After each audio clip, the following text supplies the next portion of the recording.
Assalamualaikum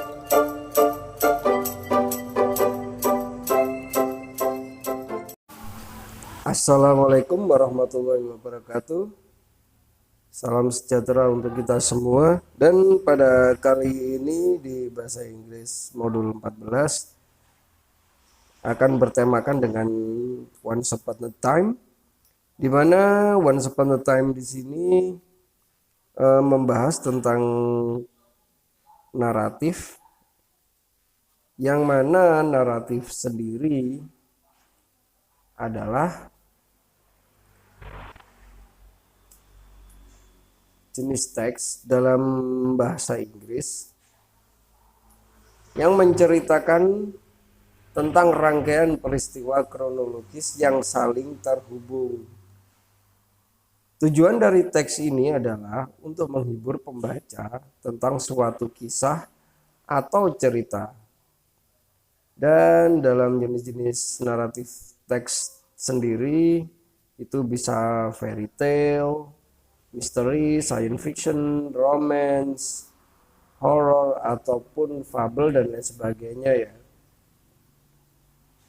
Nah, pada kali ini disuguhkan sama cerita tentang Cindelaras, yang mana ini tentang kesukaannya terhadap seekor ayam dan tentang kejantanan seorang Cindelaras itu seperti apa.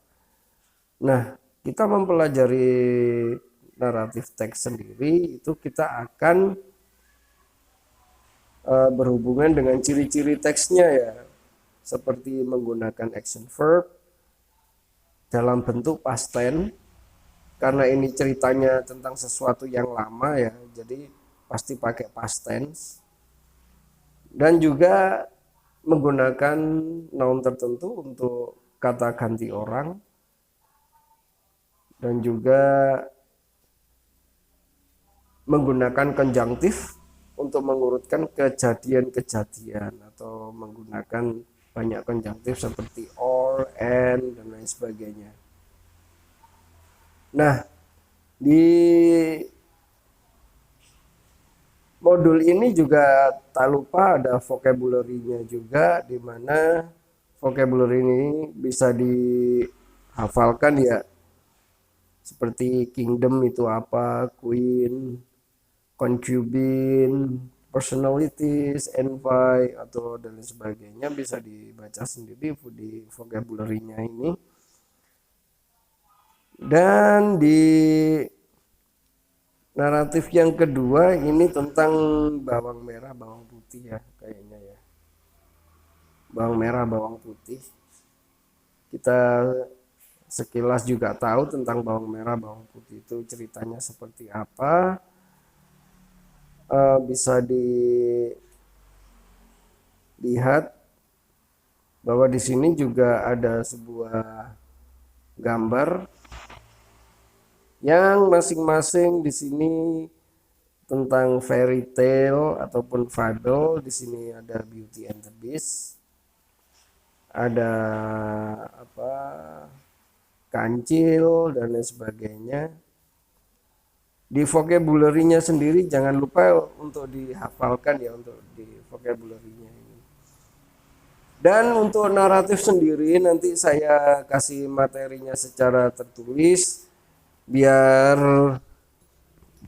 kita bisa mempelajari banyak hal tentang naratif sendiri itu. Kalimatnya seperti apa, ciri-cirinya seperti apa, struktur naratifnya itu seperti apa. Dan tak lupa di bawahnya juga ada unit 2. Unit 2 di sini kita akan mempelajari tentang passive voice. Apa itu passive voice? Sebagai gambaran, passive voice adalah kalimat yang berbentuk pasif, subjeknya dikenai pekerjaan. Kalimat yang biasanya kita pakai itu seperti di atau ter, seperti mengambil, diambil. Nah, diambilnya di sini itu artinya passive voice. Ini kalau dikatakan passive voice di sini udah ditulis di sebuah lagu ya punyanya Ed Sheeran. Nah, ini banyak passive voice-nya di sini.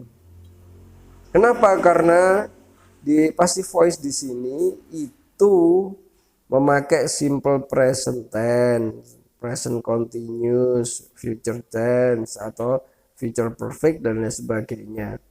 Nah, di bawah ini ada pay attention-nya, ini sudah digambarkan ya. Passive voice itu seperti apa sih? Di contohnya di sini, the house was built by carpenter. Nah, pemakaian was, even though the carpenter built the house, the carpenter is not the grammatical. Meskipun carpenter dalam membangun sebuah rumah, sang tukangnya ini, the carpenter ini, seperti tukang kayunya, itu bukan sebuah grammatical dalam subjek kalimat ya. Meskipun dilihat dia melakukan pekerjaan, tapi bukan seperti itu kalimatnya. Dan bagaimana bentuk dari passive voice itu sendiri? Passive voice sendiri itu ditulis dalam bentuk ketika apa yang harus kita lakukan pada sebuah objek, kalimatnya menjadi subjek ya. Kalimatnya menjadi subjek. Seperti ini. The thief stole the jewel. The thief is subject, jewel is object. Jadi di objeknya ini, jewelnya ini atau perhiasannya ini menjadi objek, objeknya ini menjadi sebuah subjek dengan tambahan to be dan past participle. Jadi bagaimana kalimatnya? The jewel was stolen by thief. Nah, ini to be dikasih to be was ya, was ini to be-nya. Berarti kalau pakai was berarti pakai bentuk lampau yaitu stolen, stole, steal. Itu bentuk keduanya. Steal adalah stolen. Oke. Nah, ini ada exercise-nya, passive voice-nya, silakan dipelajari. Ada beberapa catatan. Di sini juga kita bisa belajar tentang find the passive voice in the paragraph. Jadi kita disuruh nyari passive voice-nya dalam paragrafnya itu apa aja, seperti ini. There was an accident yesterday. A car was hit by a truck. The driver had severe wounds, so he had to be hospitalized. The case was already investigated by the police. The truck driver was in a shock.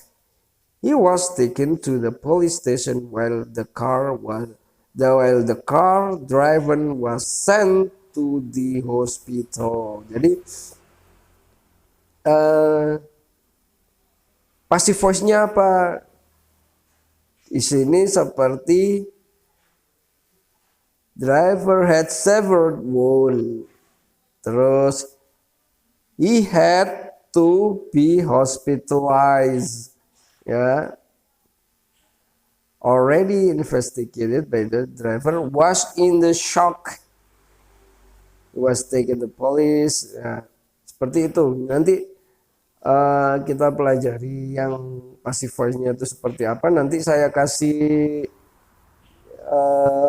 link downloadnya ya untuk passive voice sama ini narrative text.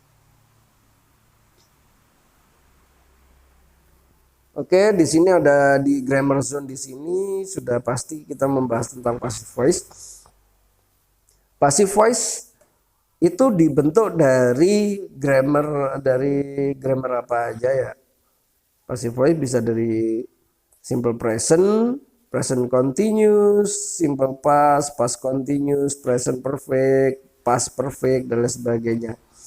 Oke, and saya kira itu aja di modul kali ini. Di modul 14 ini berbicara tentang apa aja secara garis besar. Nanti silakan materinya di download di link deskripsi video ya. Oke, terima kasih. Assalamualaikum warahmatullahi wabarakatuh dan salam sejahtera.